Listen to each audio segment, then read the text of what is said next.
आज आपण बघणार आहोत काकडीचे थालीपीठ एकदम असे लुसलुसीत कसे करायचे ते एकदम सोप्या पद्धतीने।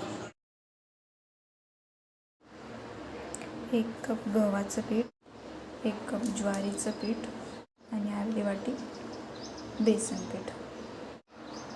आता यात आपण आपल्याला जसं तिखट पाहिजे तसं तिखट टाकूया, थोडेसे जिरे टाकूया, चवीनुसार मीठ, हळद, धने आणि जिरे पूड, कोथिंबीर टाकून घेऊया।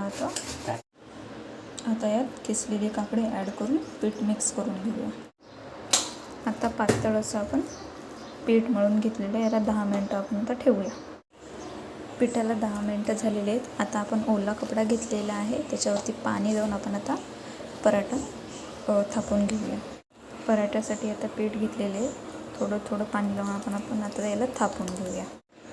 तवा चांगला तापला की आपण तेल असं पसरून घेऊया तव्यावरती आणि आता आपण केलेले थालीपीठ पराठा त्याच्यावरती टाकूया।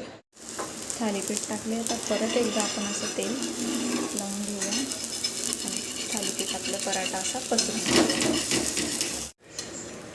अशा प्रकारे आपण खमंग थालीपीठ पराठा आपण भाजून घेतलेला आहे। तुम्ही बघताय कसला भारी झाला।